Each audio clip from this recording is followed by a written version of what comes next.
वाङ् मे मनसि प्रतिष्ठिता मनो मे वाचि प्रतिष्ठितम् आविराविर्मयेधि वेदस्य मआणिस्थ श्रुतं मे मा प्रहासीः अनेनाधीतेनाहुरात्रान् सन्दधामि ऋतं वदिष्यामि सत्यं वदिष्यामि तन्माम् अवतु तद्वक्तारमवतु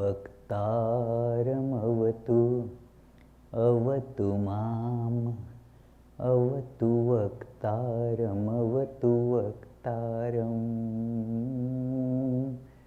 ॐ शान्ति शान्ति शान्तिः ॐ May my speech be firmly established in my mind. May the mind too be firmly established in my speech. O self-effulgent Lord, be revealed in my consciousness. May the truths of the scriptures shine forth in my life.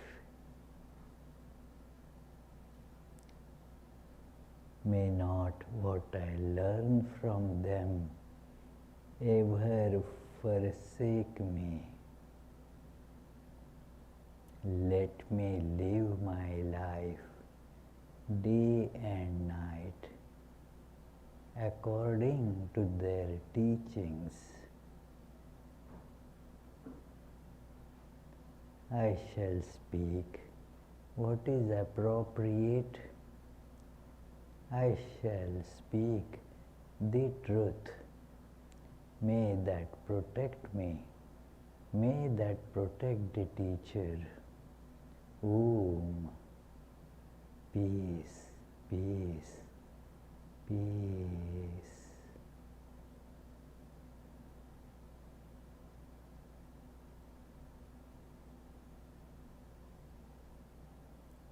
Let us concentrate on the deep, unchanging core of our being.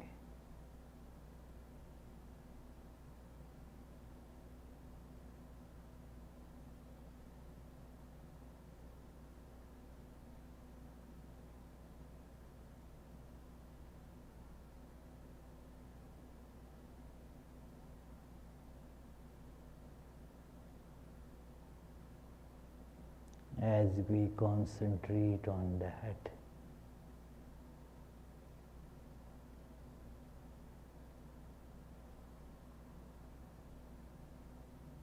we see that it is beyond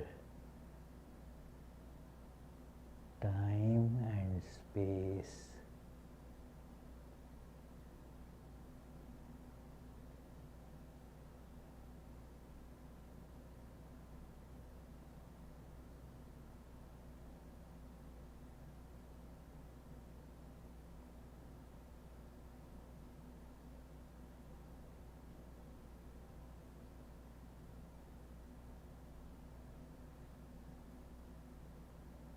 We understand, feel,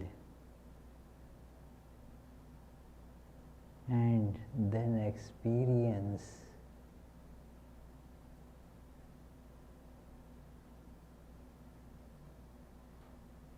that it is all pervading, one without second.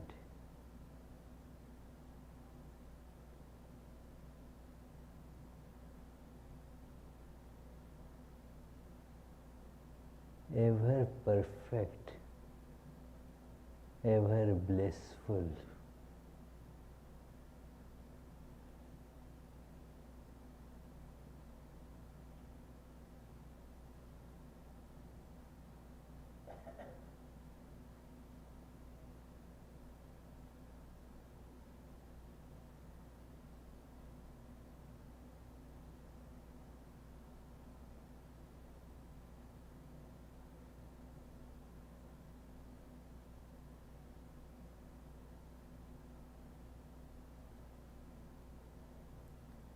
Holding on to this, identifying with this.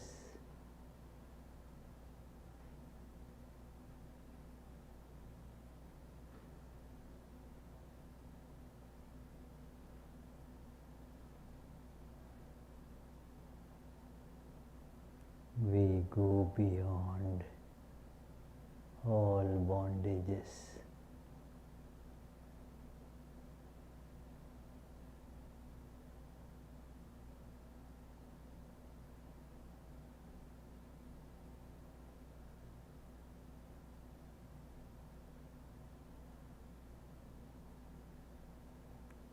Om.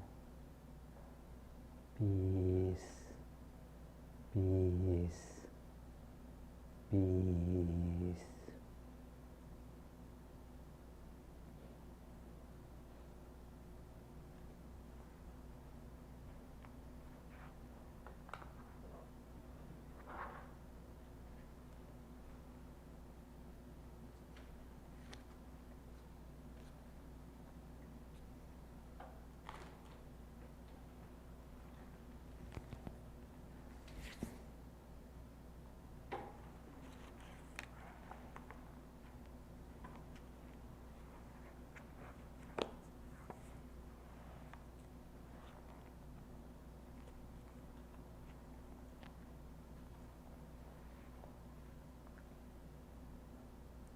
So let us begin today's discussion with our usual chant.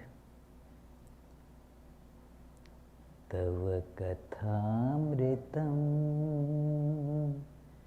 tapta jivanam kavibhiriditam kalmashvapaham Shravanamangalam Shrimadattatam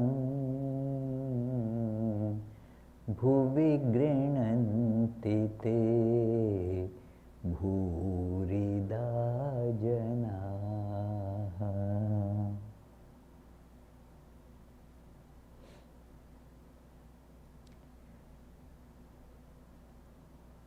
We are towards the end of this 5th chapter in the 4th volume of this wonderful, very special biography of Sri Ramakrishna, the God, the Absolute, the Perfect in human form. For us to learn from that. The God assumes a human form. God becomes man, so to say, so that man may become God. By comparison, by observation, we learn.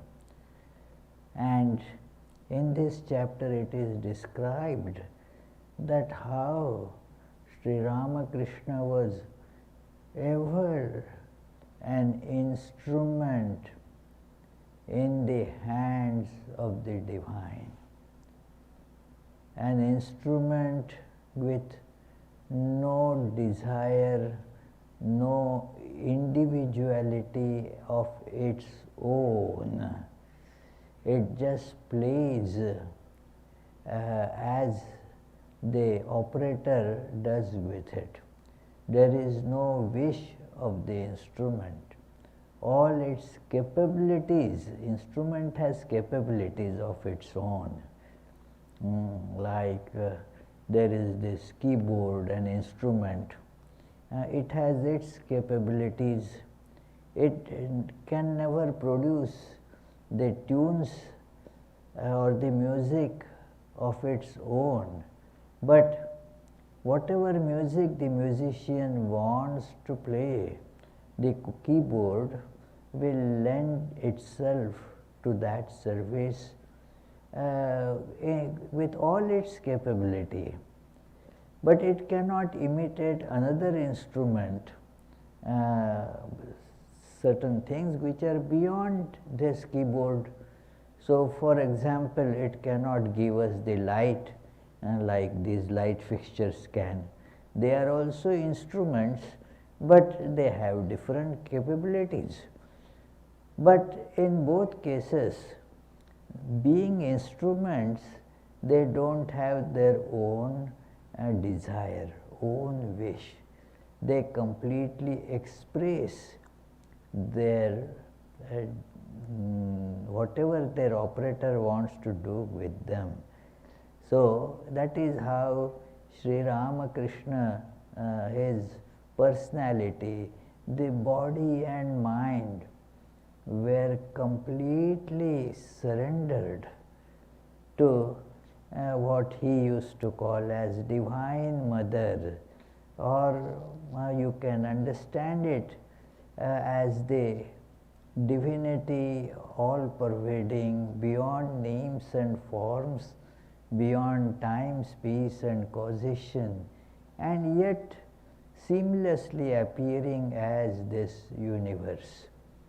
So that reality was handling this instrument, and since there is no individual wish, it was a perfect instrument to express the divinity. We also are instruments, but this instrument of our body and mind, it is a kind of corrupt instrument, means it has its own input to give.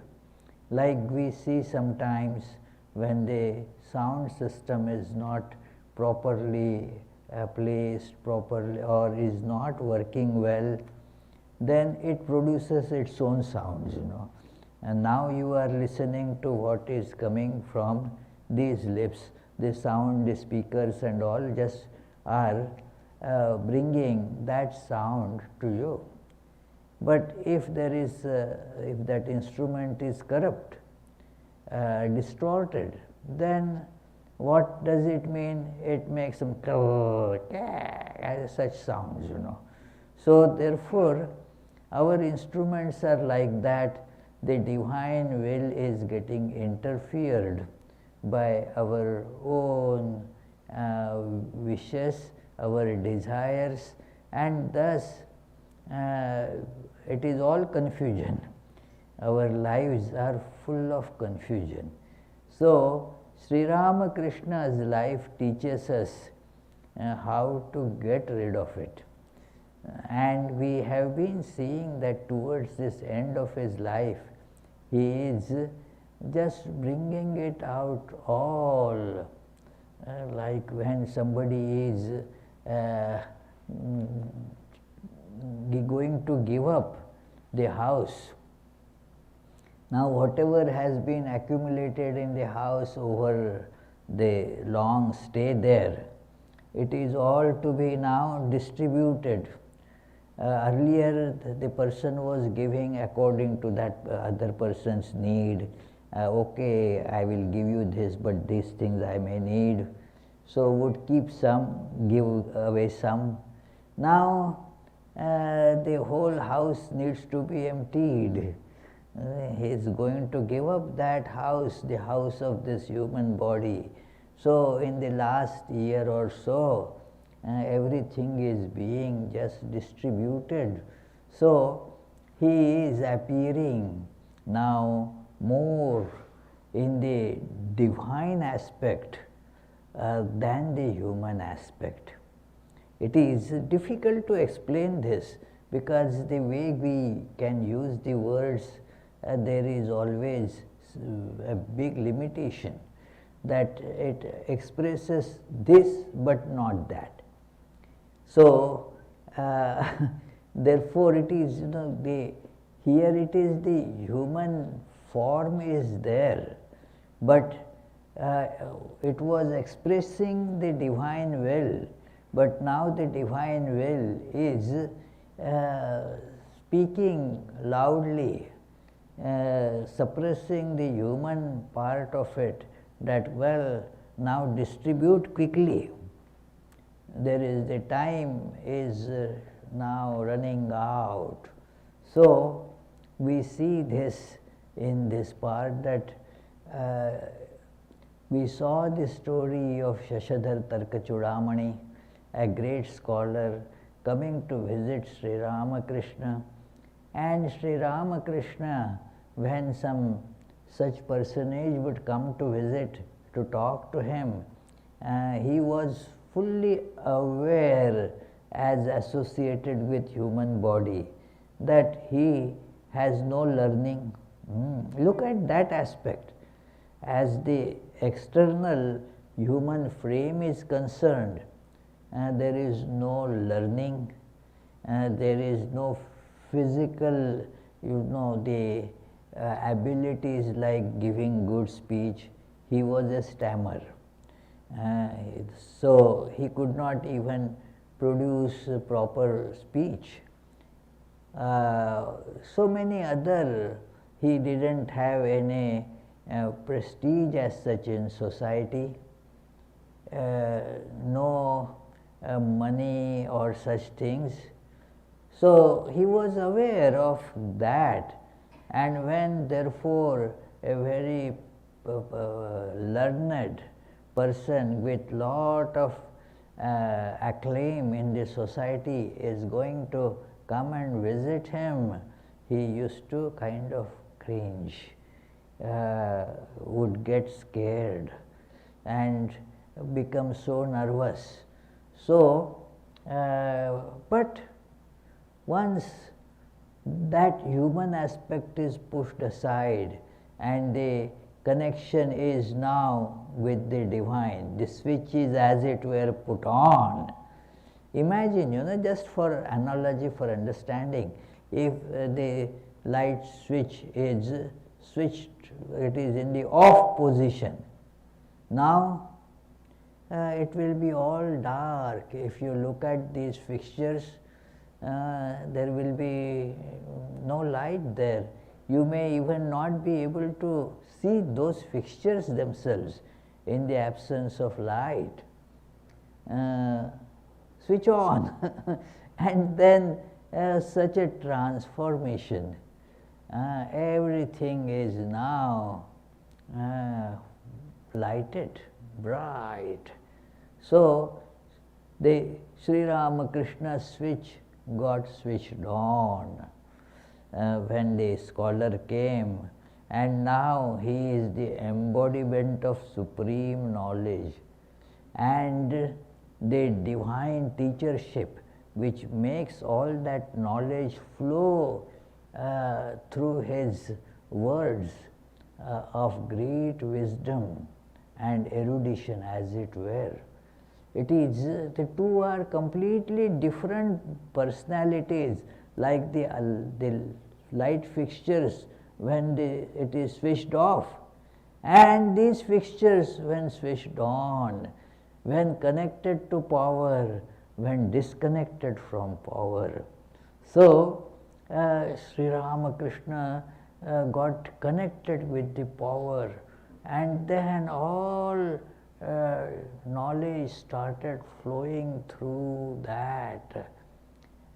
This is very commonly seen in the life of Sri Ramakrishna, and in many other people. Great devotees may not be incarnations of God, but great devotees of God, God makes them an instrument to give some message, like there is a beautiful hymn on Lord Rama, Rama Raksha Stotram, and this Rama Raksha Stotram, it is written by one sage, Buddha Kaushika.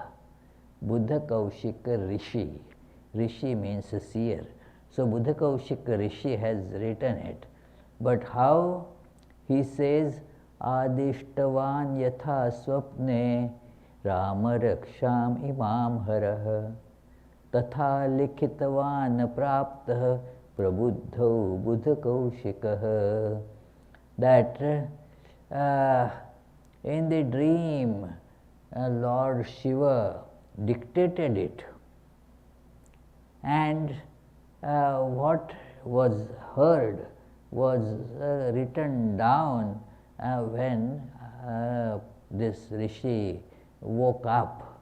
So, Prabuddho Buddha Kaushika. Prabuddho means when he woke up, then he wrote it down. So, there are many other instances even in that great book on Kabbalah, Zohar. It is the author is one person, that Moses de Leon. But he says, no, I was not writing it, because it is written in Aramaic, and he had no knowledge of Aramaic. The one, this Moses de Leon, he was Spanish, he knew Spanish and some Hebrew he knew, but and maybe Latin, but not Aramaic. So he says that I did not compose it. So some other rabbi, I forgot the name, Rabbi Simon, Barhi Simon, has been writing using my hands. So his hands were being used as instruments to write down what the old rabbi who passed away 1,000+ years ago before Moses de Leon. So it happens that somebody else takes hold of the instrument and does the work. We do not see this body-mind complex as an instrument that can be used by multiple entities. This is another interesting topic. I am not going to deal with it right now, but just as same car can be used by many people, it is just quite natural that you give it to somebody. Sometimes you sell it to somebody. Once we were going, long ago this incident happened when I was going to give lecture to a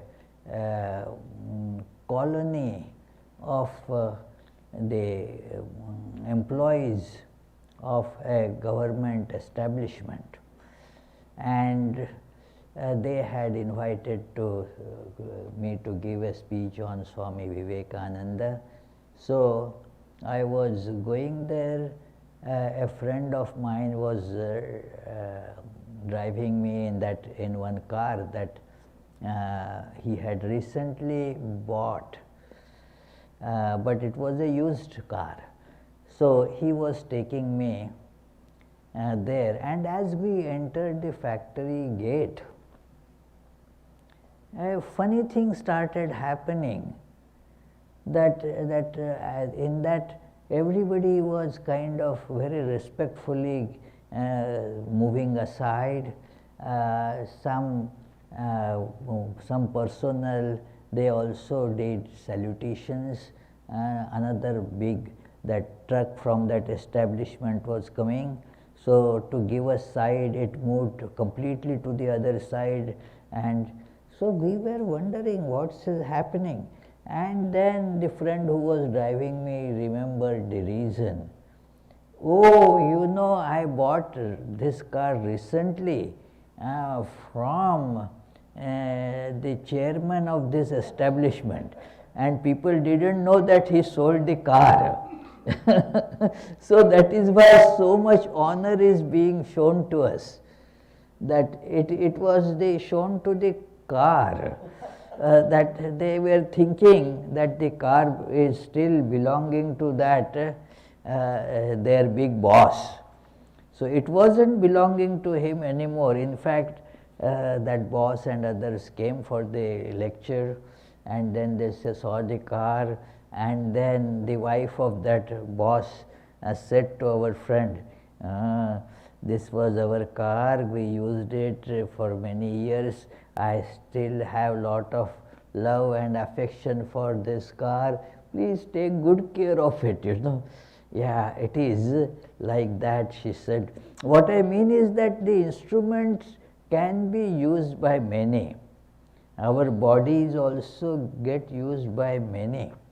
But to make it a divine instrument, all that ego has to be banished, and then it becomes a perfect instrument.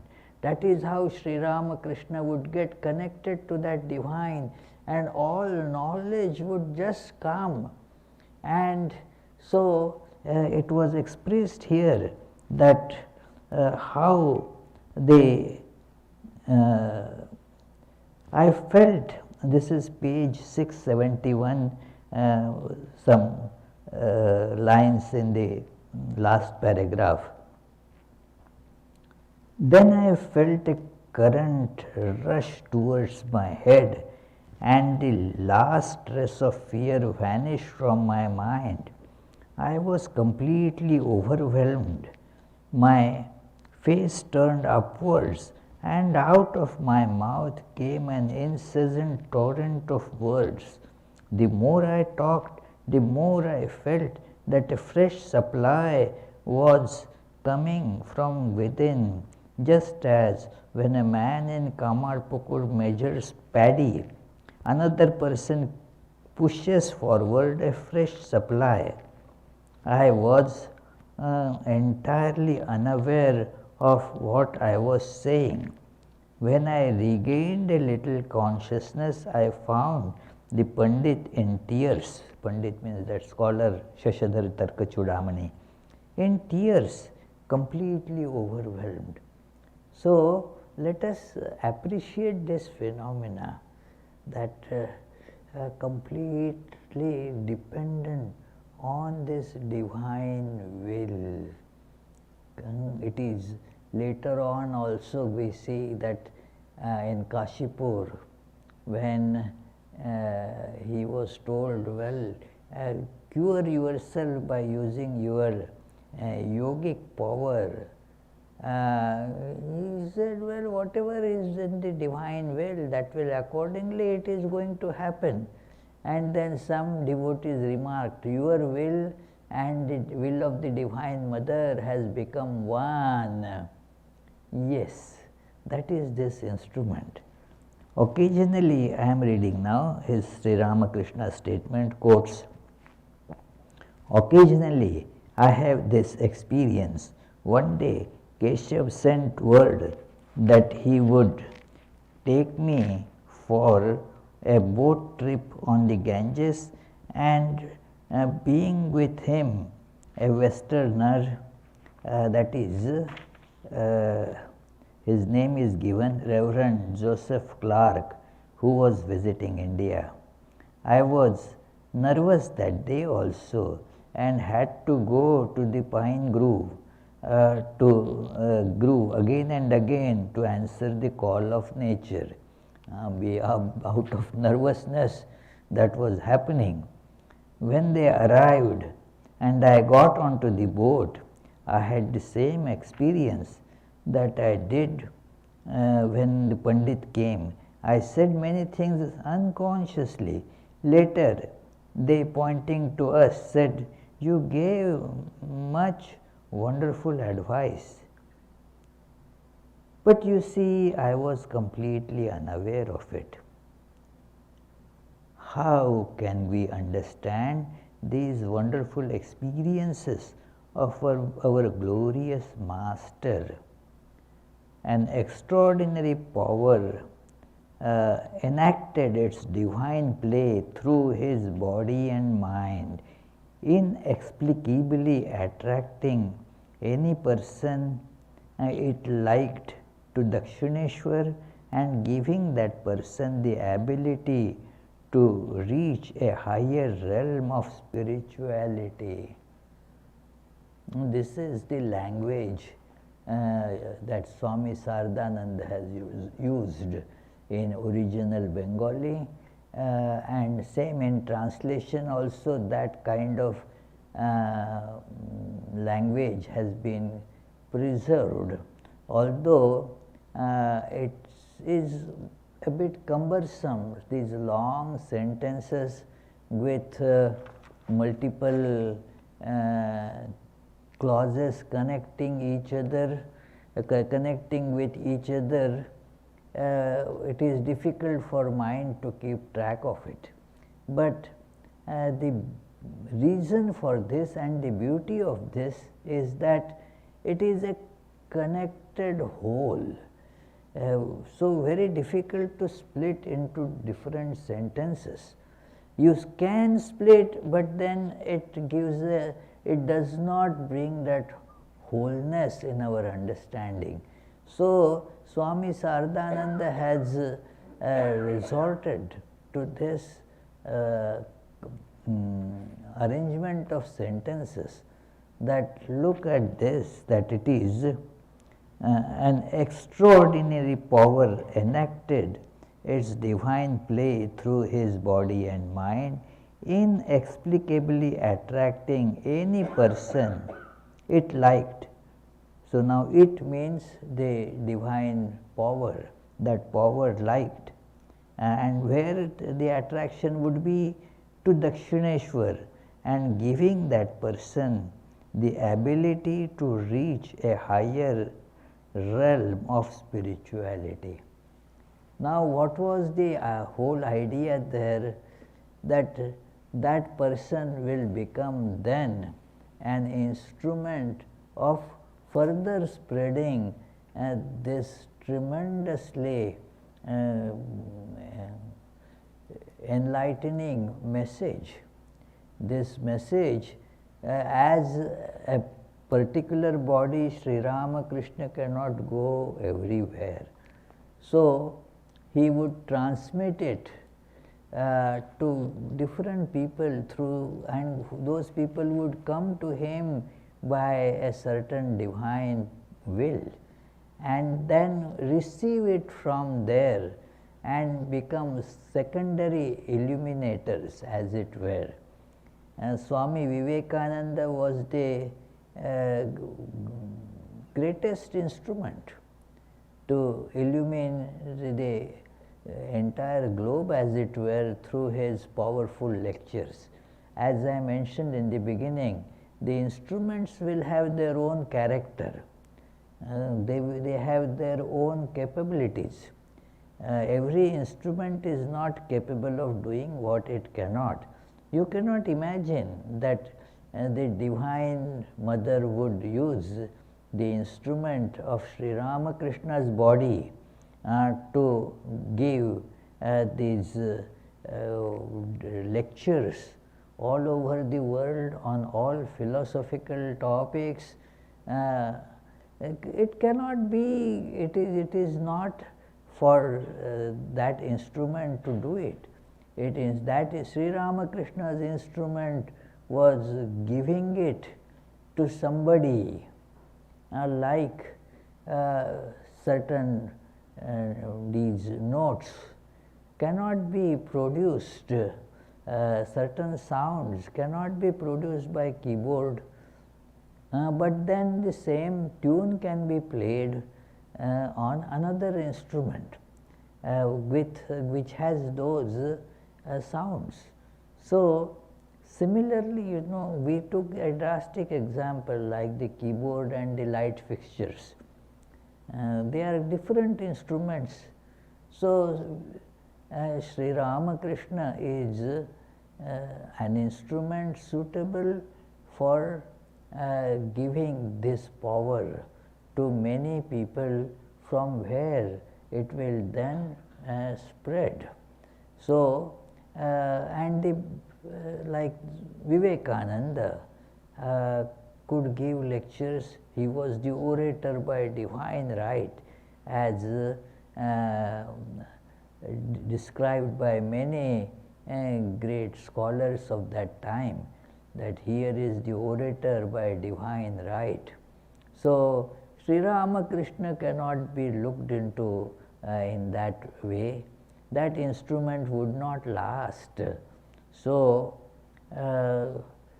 therefore, it was given the message, and then according to the capability of that instrument, it was distributed through that. So, such people would get attracted to Dakshineshwar to learn this from Sri Ramakrishna, to become, as it were, the secondary transmitters. Like we have the grid system, power grid. So, there are the power sources which do not directly give us this electricity. It is transmitted to grid, then that from that grid it is transmitted, given to the different transformers. Then again there is a change, it is brought right at your doorstep, like we have a transformer here. So, it is supplied there, and from there we get connection. So, it is in this way Sri Ramakrishna, that source of power, would get the people all around for this special mission, that you take it and distribute it. So, we see this, we witnessed this but could not comprehend it. But because we saw the results, we realized that those events actually did take place.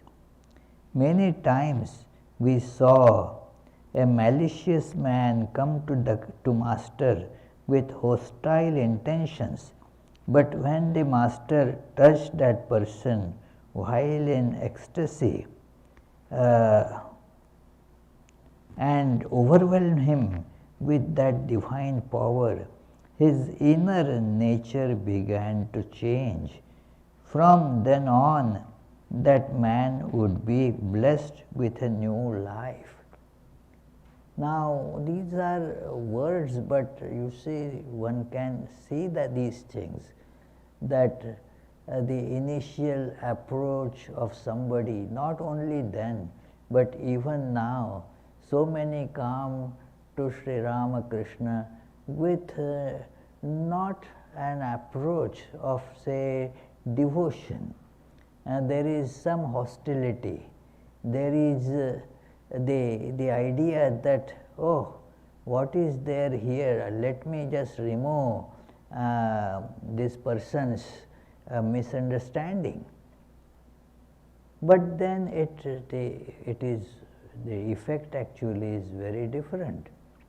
It has happened to so many people in our times also, because Sri Ramakrishna is not a dead phenomena.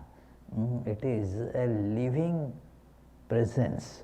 So, even now people come to that, and whatever attitude they come with, it gradually gets transformed, and the illumination starts manifesting there according to the capability and all that. So, it is the touch of Sri Ramakrishna, sometimes the bodily touch, physical touch, sometimes a talk, sometimes just glance. All these would have such an impact that it would change the thought process of that mind. The mind would get changed completely, like the direction a vehicle was being driven. Now, when it is the seen that no, it is the wrong direction, now this message comes, and then it starts driving in a completely opposite direction. So, similarly, the life of that person changes, and we have seen this happening in so many cases. It is so no wonder that what a great impact it would be when Sri Ramakrishna's physical bodily presence could be felt by somebody who comes there with the idea of argumentation or a hostile attitude. It would get transformed. Jesus, now he gives the similar parallels from the lives of other incarnations to show that it is not just a unique thing. In similar things, you show the similarities to understand it better. That is how the science comes to what is called the laws. That you see the similarity, that oh, Newton saw the apple falling, we see when we hurl a ball it falls down, somebody just slips off from a cliff and falls down, and then we look at the similarity in these events and then study, analyze that, and come to what gets called as the law of gravitation. So, you see the similarities in that class. So, there is a class of God appearing as a human being. It keeps on happening in this society.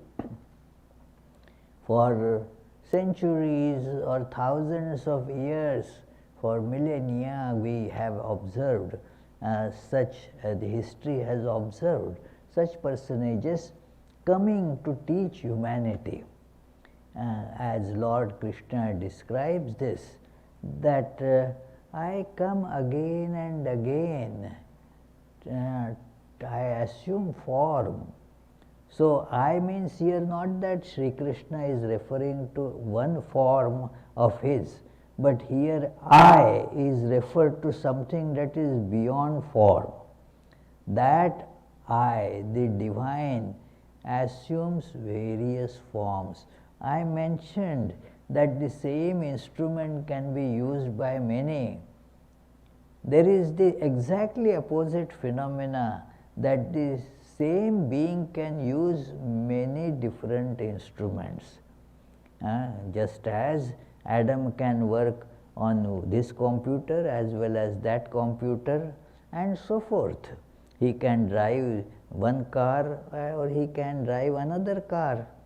The one being can use many instruments, and if we understand, it is not easy to understand, I agree, because we are so identified with this instrument called body and mind.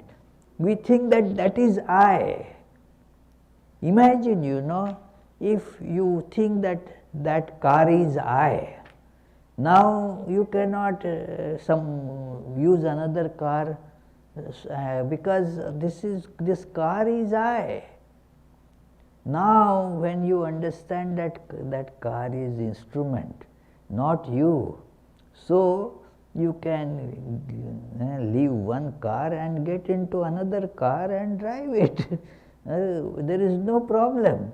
So, similarly, that one divine being uses different bodies according to the need of that time.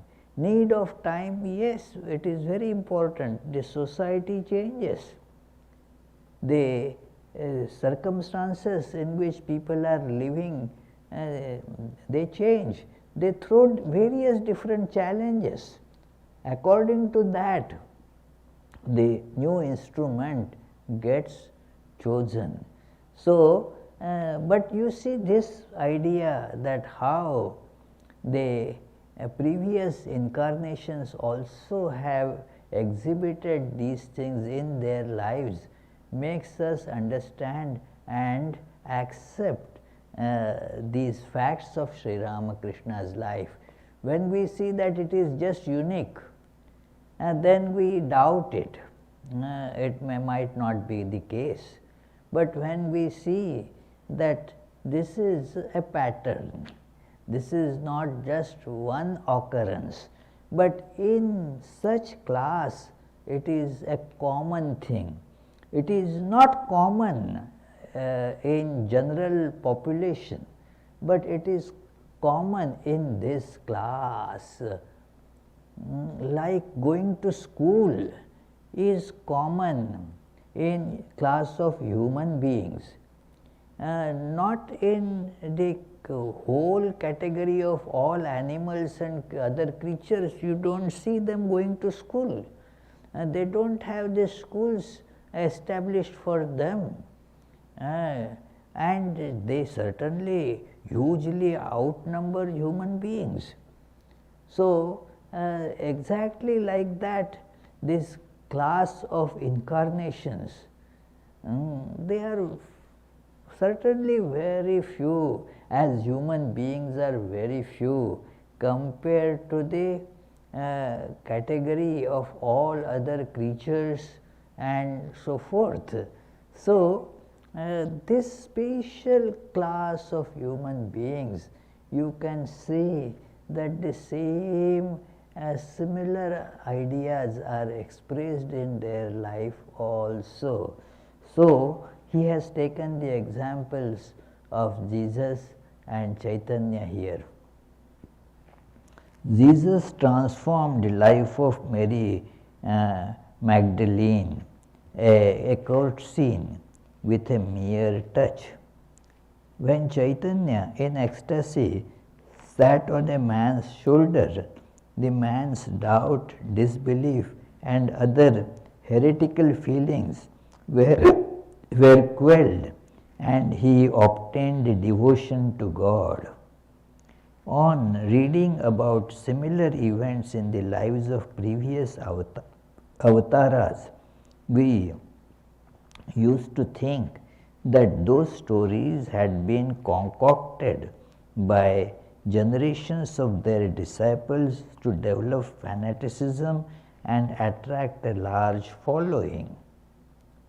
Yes, that is what happens, and so this skepticism of this type does come.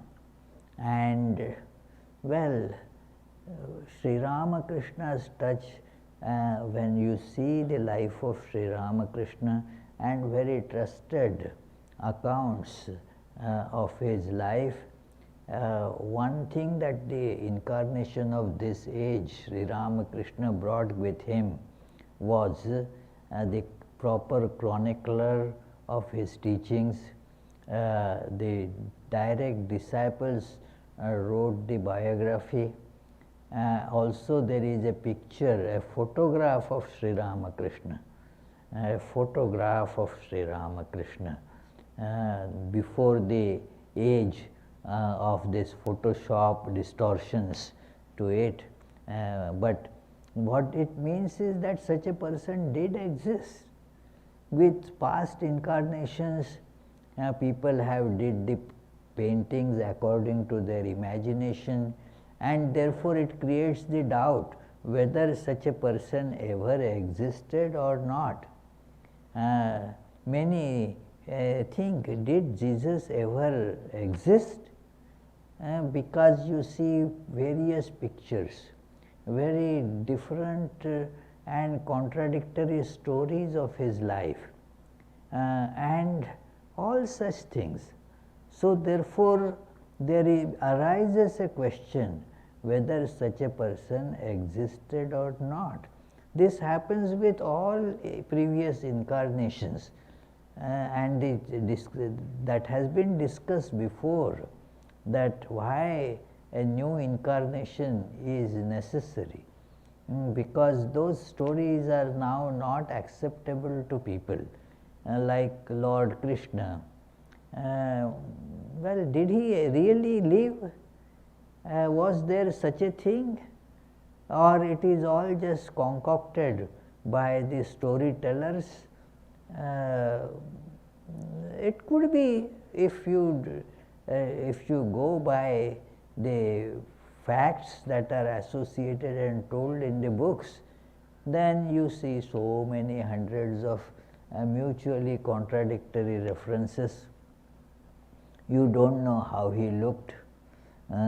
So you see various different types of Krishna, various different types of Jesus pictures. It is the painters, they have used lot of imagination, like the famous painting of Last Supper, that all the 12 disciples are seated there around the table and all that. Now it is just very much against the historical facts, because those people who used to squat on ground and not they didn't have a dining table, and then the faces would be Jesus' face and other the faces were because it was drawn by the Western artist, all of them were shown Caucasian, it is because that is how a nice white skinned with Caucasian features. So if you look at the that anthropology of the part of residents in that area, the Jesus would be look very different. Jesus drawn by the Chinese, they would make Jesus with a Mongol face, Chinese face. Was Jesus looking like that? Is what they know. So nothing wrong in doing that for the sake of offering devotion. But then it becomes a reason for doubt in the minds of all skeptics. Did he really exist as a human being, or all these are cock and bull stories to cheat people? So therefore, in Sri Ramakrishna's life you have a photograph, not just one. There are 3 photographs of his when he was still alive in body, and 2 of his dead body. So it is now you at least cannot say that such a person never lived. Then there are the accounts published right during his lifetime, and these teachings noted down by M in the Gospel of Sri Ramakrishna and also others. So that makes you think. Now it goes reverse, that if these things, although unbelievable, are real as in the life of Sri Ramakrishna, so they must be so real in the past incarnations also. At least there is that possibility that you can now think about or can take into account. So this is a very important aspect of the incarnations of God. They certify the previous such incarnations as well. Like Jesus was a certification of what was earlier told by Moses and others, that yes, he mentions that I have not come to destroy but to fulfill. So here Swami Saradananda says that on reading about the similar events in the lives of previous avataras, We used to think that those stories had been concocted by generations of these disciples to develop fanaticism and attract a large following. We believed those stories to be stumbling blocks on the path of spirituality.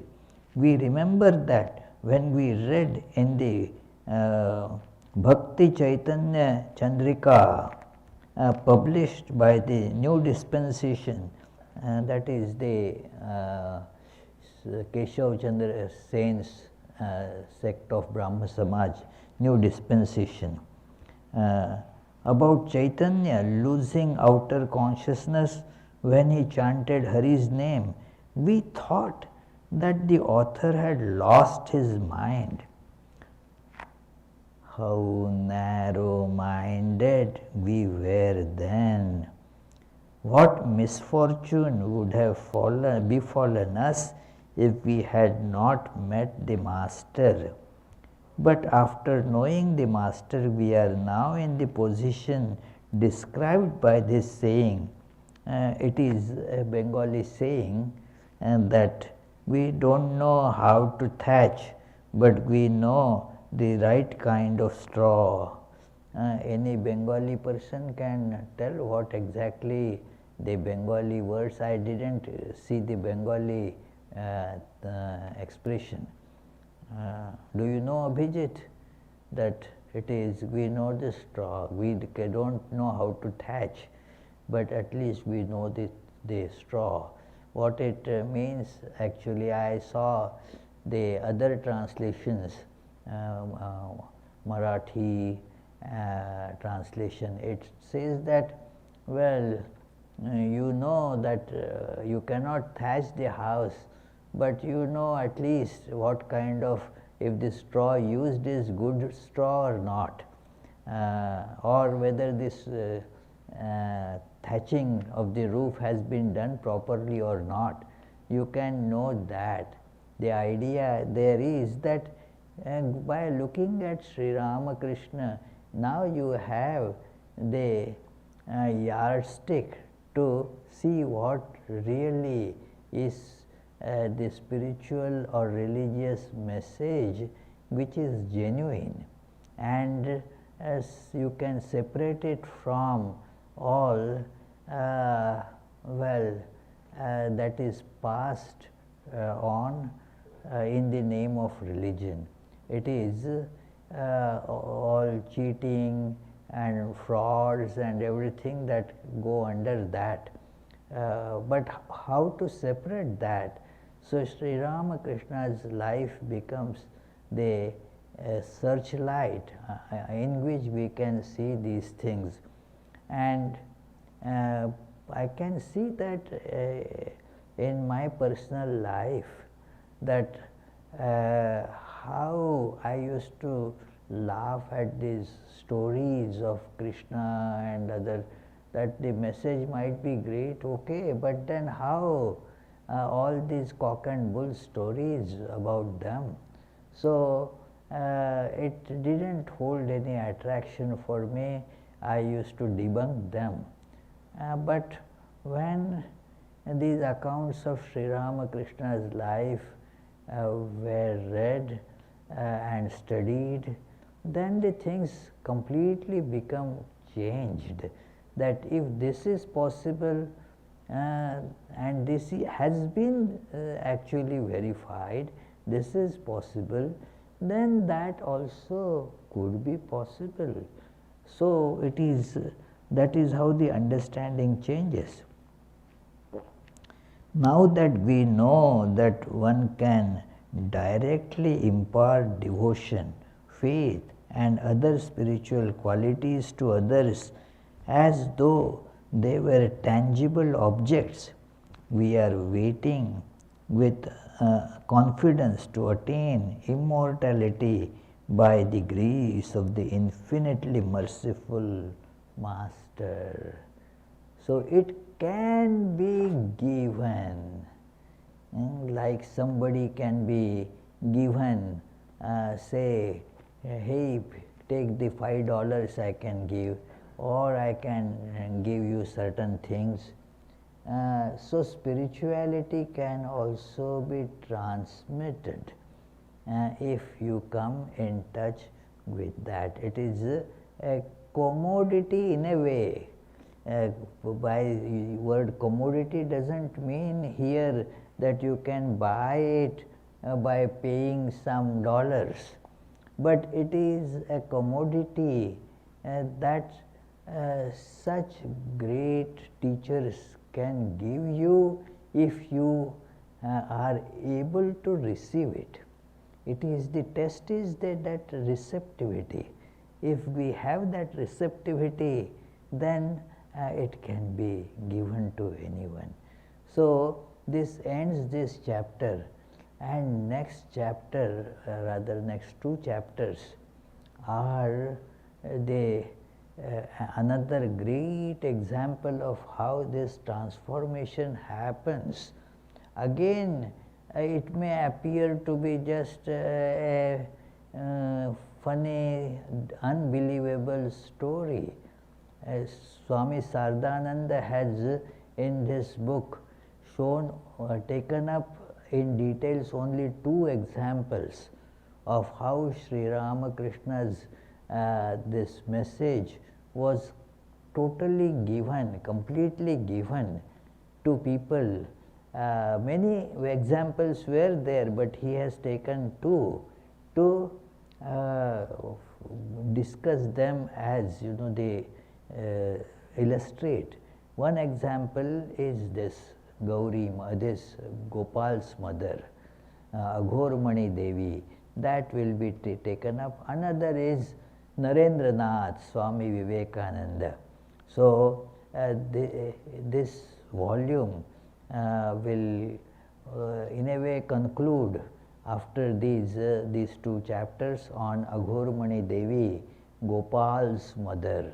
So tremendously elevating, illuminating and devotionally charged discussion that can transform our attitude at looking at these things. So we shall start that discussion from coming Tuesday. Yeah, before I forget, coming Sunday, the daylight saving times begin. Please mark your calendars. You are going to get 1 hour less sleep on that Saturday night when you go to sleep. Remember to change your clocks, that push them forward by 1 hour, so that you will get up on time, do your things on time on Sunday. So let us meditate on this message for a few seconds, and then in case if you have questions, please feel free to voice them or to type them.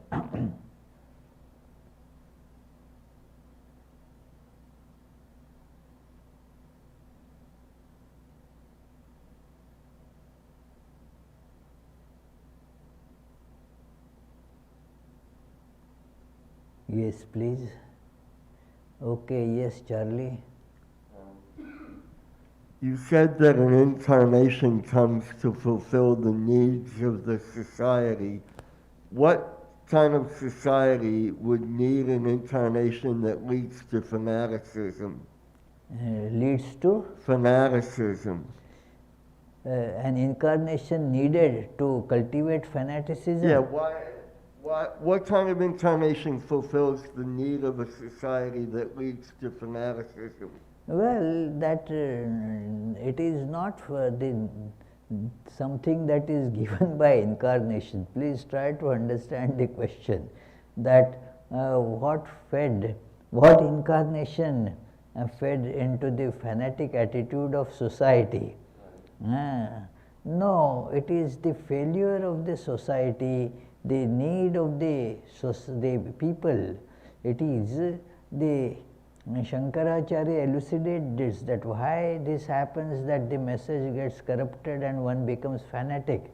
Anushtatrinam kamodbhavat. Very beautiful Sanskrit words. What it means is that people they have their desires which they don't want to eliminate, and thus change the message by which those desires will get further push. And then that is how it is devil quoting the scriptures, as they say. So it is that in fact is what the incarnations come to remove. Incarnations come to remove this fanaticism. One result of this is the declining of the religion is rise of fanaticism, and then that therefore requires the incarnation to reappear in a different form to crush out that fanatic attitude. That has been done in all ages.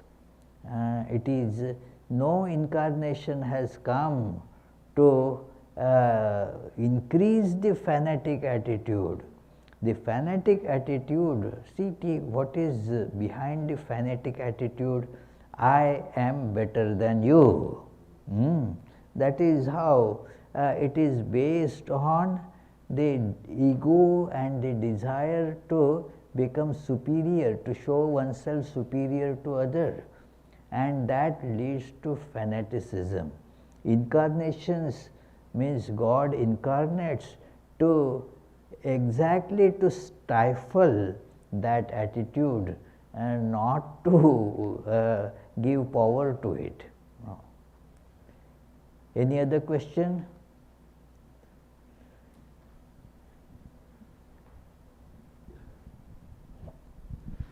Raj, when I was, from the time when I was very small to now, I've sometimes felt that it's only me who lives in this world.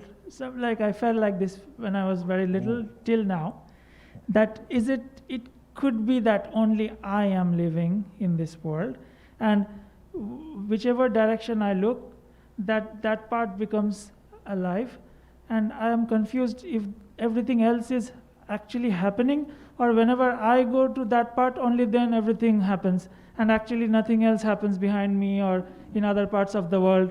So from very little till now, I think about this, and I want you to tell me that all of you are real, or that you all know what it is, and only I am the one who doesn't know anything. Well, the way you can do it, it is my telling you will not do. It is when you realize that the same one self is in all. Now things will change, isn't it? When you are feeling I as an entity only limited to this particular body, then it is your understanding of life is limited only to that.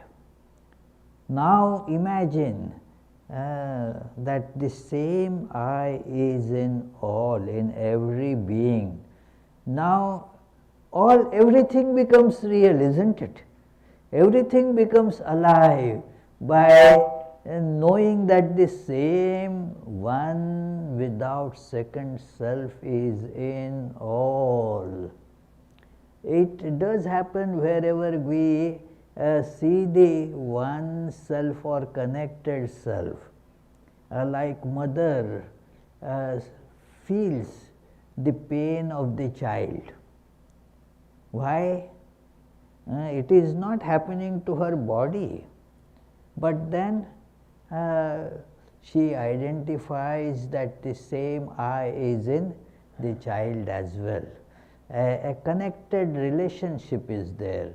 So that is how we can expand this to the whole universe, that the same I is in all. Then actually everything becomes alive. Not only I am alive, but the chair that I am sitting on is alive. The same I is in both of these. You learn thus to respect each and every single atom, because it is the same I that is expressing in all these. It is our ignorance and our limited attitude that makes us feel that only these things are living and all others are not living. Actually, there is no such distinction. When you see the same self appears as all this. These are the scriptural statements which are again the experiences of those sages, that Atma eva idagam sarvam, the self alone is all this.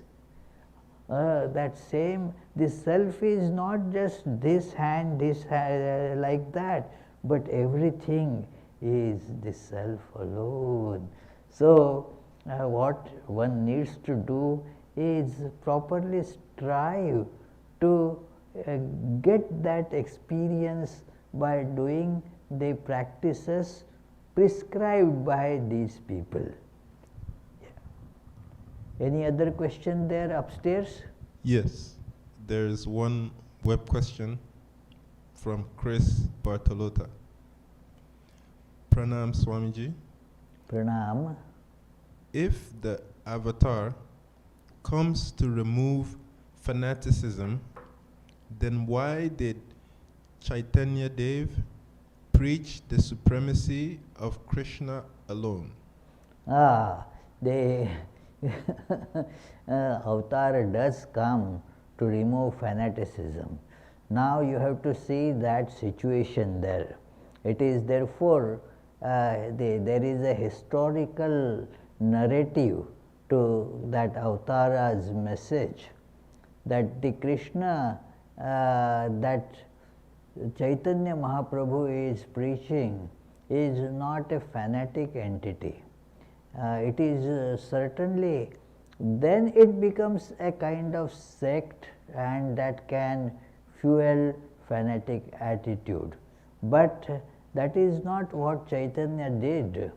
He removed all the different warring sects by bringing them to the love of God.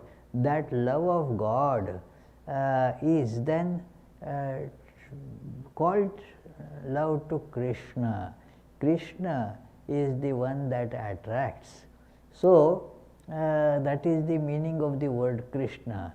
In everything that creates an attraction, instead of wrongly seeing that that thing is attracting me, the attraction is actually belonging only to Krishna. So that is what is taught by Chaitanya's message. Krishna is that reality of the universe. It is not a particularized being, but the reality, the truth in the whole universe. Now the human desires, personal desires, the idea that let me preach this and demolish all the others. Now then you become fanatic by distorting Chaitanya's message. Chaitanya didn't preach that. What about Muhammad? Same, as we understand it. You have to see the historical and the geographical situations at that time there, and the message was given accordingly. So, let us conclude with the closing prayers. As you know, there is the spiritual retreat on 26th of this month, Saturday, and you are welcome to register for it, still at a concessional rate. Come March 20th, and then you have to shell $10 more to register. So take advantage of this concessional rates now. Did I learn the commercial techniques of Americans? Okay. May the Divine, who is Father in heaven of the Christians, Holy One of the Jewish faith, Allah of the Muslims, Buddha of the Buddhists, Tao of the Taoists, Great Spirit of the Native Americans, Ahura Mazda of the Zoroastrians, and Brahman of the Hindus, lead us from the unreal to the real, from darkness to light, from death to immortality. May the all-loving being manifest himself unto us and grant us abiding understanding and all-consuming divine love. Peace, peace, peace be unto all.